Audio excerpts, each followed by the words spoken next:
अस्सलाम वालेकुम, नमस्कार। मैं हूं शकील अहमद और आप देख रहे हैं न्यूज़ मैक्स। आज मैं बात करूंगा तबलीगी जमात मरकज़ को लेकर एक याचिका कोर्ट में डाली गई थी दिल्ली वक्फ बोर्ड के जरिए, और यह कहा गया था कि तबलीगी जमात मरकज़ को किस आधार पर अभी तक सरकार ने बंद कर रखा है, पुलिस ने बंद कर रखा है, इस मरकज़ को क्यों नहीं खोला जा रहा है। क्योंकि अनलॉक 1 के बाद सरकार की गाइडलाइंस के मुताबिक तमाम ही धार्मिक स्थलों को खोल दिया गया है।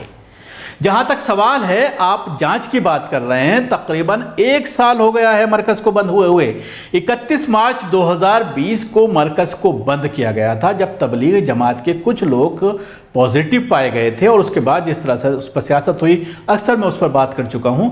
आज मैं बात करूंगा जो कोर्ट में पूरा मामला है उस पर, और जो दिल्ली पुलिस का रवैया है, केंद्र सरकार का रवैया है, दिल्ली सरकार का रवैया है, उस पर मैं बात करूंगा।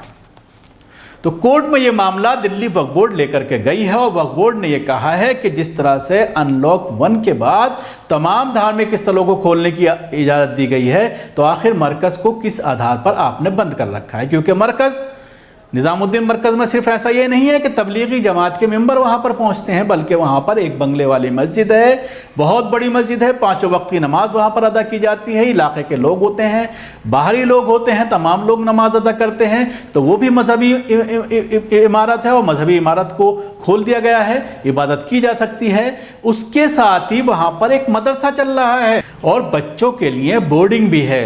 मदरसा है और बोर्डिंग है।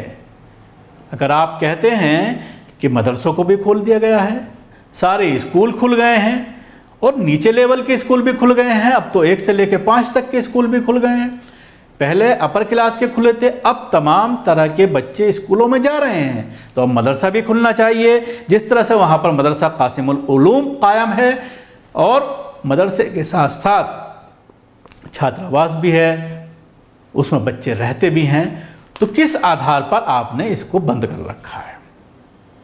ये मामला पिछले महीने कोर्ट में रखा गया था, एप्लीकेशन लगाई गई थी दिल्ली वक्फ बोर्ड के ज़रिए, लेकिन कल उस पर सुनवाई हुई, और उसके बाद कोर्ट ने राज्य सरकार यानी अरविंद केजरीवाल, सेंट्रल गवर्नमेंट और उसके साथ ही दिल्ली पुलिस को नोटिस जारी किया है और उनसे जवाब मांगा है।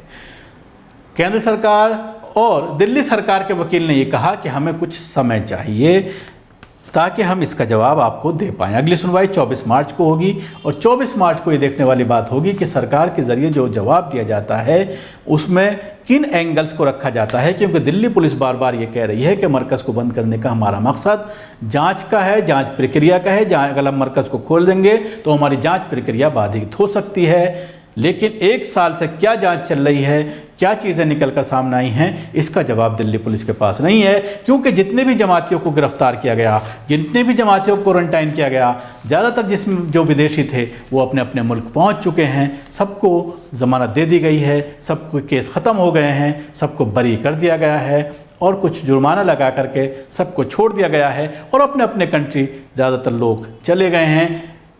उसके साथ ही जो देश के लोग थे वो पहले ही अपने अपने इलाकों में चले गए हैं। तो अब किस तरह की जांच चल रही है, और जिस तरह से तबलीगी जमात का जो सिस्टम है एक जमात का, वो भी तकरीबन कुछ इलाकों में अब शुरू हो रहा है धीरे धीरे, और हालात मामूल पर आ रहे हैं। ऐसे में मरकज़ को बंद रखना, ऐसे में मरकज़ पर ताला लगा कर रखना कई तरह के सवालात खड़ा करता है, और दिल्ली सरकार के ऊपर कई तरह के सवालात खड़े होते हैं। जिस तरह से अरविंद केजरीवाल बार बार तबलीगी जमात के लोगों को कोरोना फैलाने वाले बता रहे थे, स्प्रेडर बता रहे थे, और जिस तरह से इस पूरे मामले को लेकर मुसलमानों को बदनाम करने की पूरी तरह से कोशिश की गई है, उसमें काफ़ी हद तक कामयाब भी रहे। जिस तरह से मुसलमानों का बाइकआउट कई इलाकों में, गाँव में, छोटे इलाकों में किया गया। अगर कोई सब्ज़ी फरोश था, अगर कोई फल बेचने वाला था, उसकी एंट्री बैन की गई। तो अपने मकसद में कहीं ना कहीं सरकारें कामयाब रहीं, और मरकज़ को जिस तरह से जलील किया गया, जिस तरह से बदनाम किया गया, जिस तरह से मुसलमानों को बदनाम किया गया, उसके बावजूद जब सब लोग छूट गए, लेकिन आज तक बंद रखना मदरसे को, मस्जिद बंगले वाली को, मरकज़ को बंद रखना, ये किस तरह से जायज़ है। जब सारी चीज़ें खुल गई हैं तो इसको क्यों बंद रखा जा रहा है, ये एक बड़ा सवाल है। हमारी निगाह रहेगी 24 तारीख को जो कोर्ट में प्रोसीजरिंग होगी, वो उसके बाद हम आपको बताएंगे कि अगला क्या फ़ैसला कोर्ट का इस पूरे मामले पर आया है।